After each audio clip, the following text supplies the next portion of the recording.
Chapter 3. The Quiet Kitchen.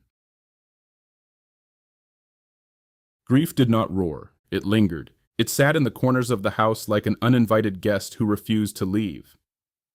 2 weeks after the funeral, Winston stopped pretending he was on a short break. He sent the email to Frederick Douglass University with mechanical precision. Request for leave of absence. Effective immediately. He read it 3 times before pressing send. He expected to feel something: relief, fear, regret. Instead, there was only stillness. His days blurred into one another. He woke late, scrolled through headlines he didn't absorb, ignored messages from Malcolm about classes and campus gossip. TJ had texted him an article about veteran support funds.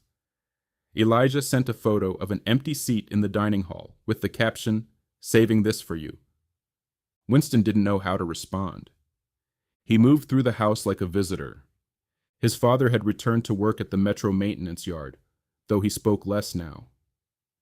He left early in the morning and returned with grease still under his fingernails, shoulders heavier than before. His mother stayed home more often. She moved slowly, as though each step required negotiation. The television stayed off. The radio stayed silent. The house had become a quiet thing. One afternoon, Winston found himself standing in the hallway outside Andre's room again. The door remained closed. He didn't open it. Instead, he turned toward the kitchen. It was late October. A gray drizzle tapped against the windows. The air carried that sharp hint of cold that signaled summer had surrendered. His mother stood at the counter, slicing onions with deliberate care. The rhythmic tap of the knife against the cutting board was steady, controlled. Winston leaned against the doorway and watched. He hadn't realized how long it had been since he'd watched her cook. When he was younger, the kitchen had been loud, music playing, oil popping, his father teasing her about too much pepper. Andre hovering nearby, waiting for something to taste. Now it was quiet, except for the knife. "You hungry?" his mother asked without turning around. "I don't know." She nodded once, as if that made sense. She slid the chopped onions into a bowl and reached for a bundle of fresh thyme. Winston inhaled. Thyme had always meant Sunday. It meant rice and peas simmering low. It meant curry goat thick with gravy.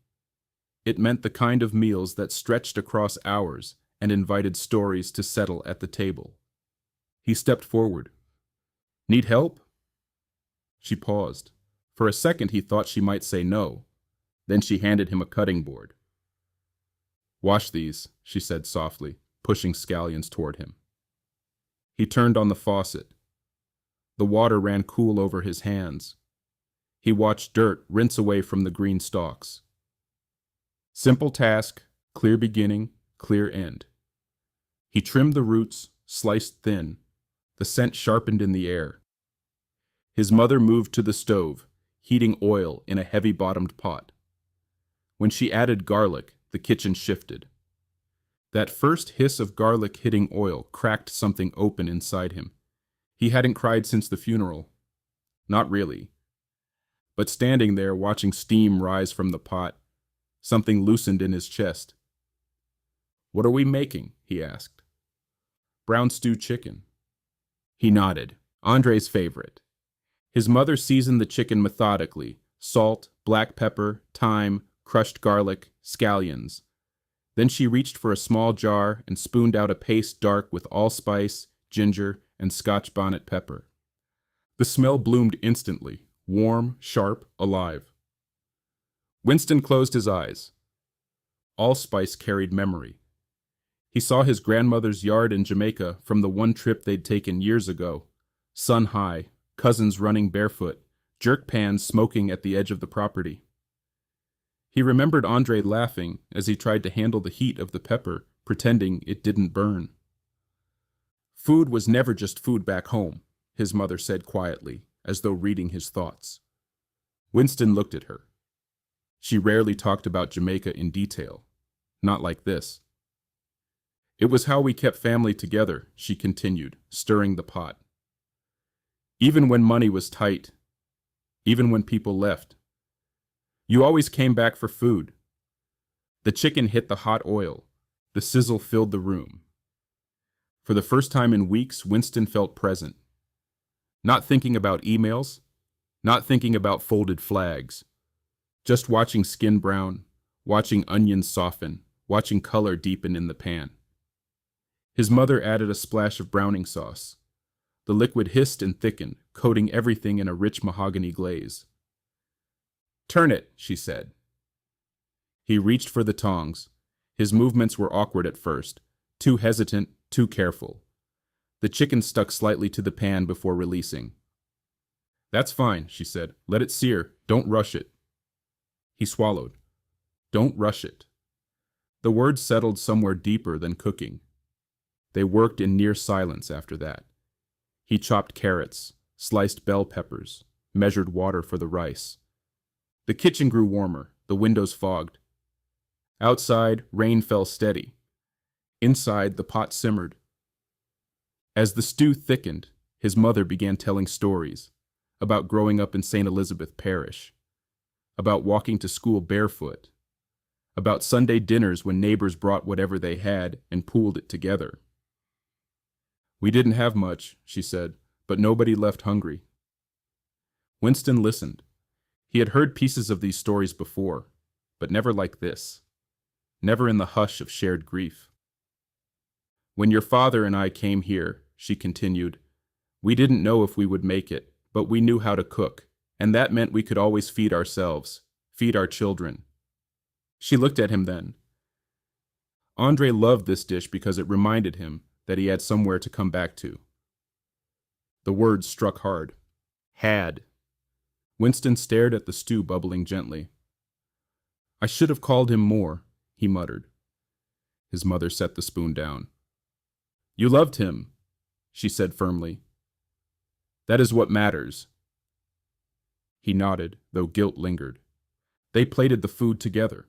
Rice molded neatly, stew spooned over top, gravy spilling down the sides. They sat at the small kitchen table instead of the dining room. The first bite hit him differently than it ever had before. The thyme was earthy, the allspice warm, the pepper sharp enough to wake his senses.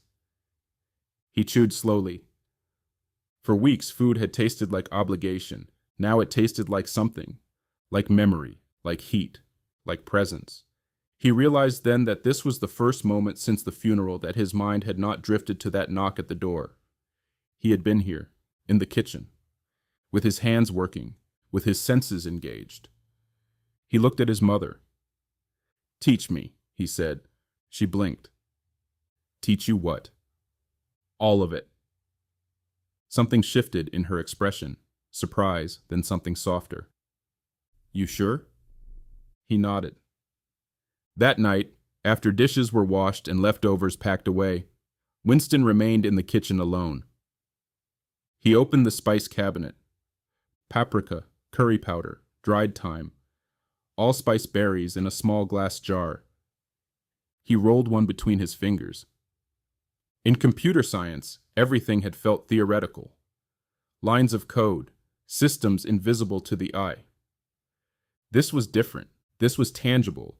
Heat transformed raw meat into something nourishing. Time changed texture. Seasoning altered everything.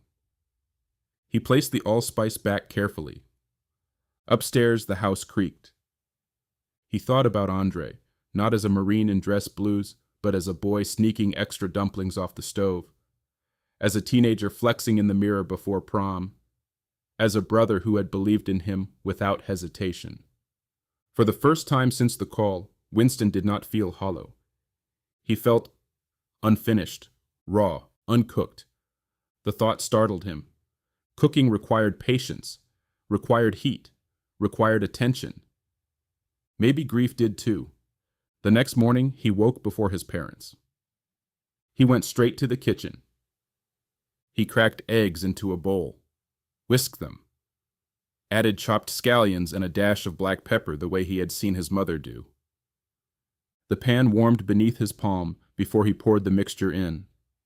The eggs scrambled softly, steam rising in gentle waves. When his father entered the kitchen, he stopped. "You cooking?" he asked. "Trying to." His father watched for a moment, then nodded. "Good." It was the longest word he'd spoken in days. They ate together in silence, but it was a different silence than before. Less suffocating, more shared. As October deepened into November, Winston found himself spending more time at the stove. He burned rice once, oversalted curry another time. His mother corrected him patiently. "Balance," she'd say. "Taste as you go." He began writing things down in a small notebook, ratios, techniques, small adjustments. Not because he had to. Because he wanted to remember. Because in the act of cooking, he felt connected. Not just to his mother and father, but to something older than grief. Something rooted. One evening, as steam rose from a pot of simmering soup, Winston realized something else. When he cooked, he did not miss campus. He did not miss coding. He did not miss the lab. The kitchen quieted the noise in his head in a way nothing else had. The sense of thyme and allspice no longer just triggered memory. They awakened possibility. And though he did not yet have language for it, though he could not yet see the shape of what it meant, in that quiet kitchen, amid simmering pots and softened grief, something new had begun to take form.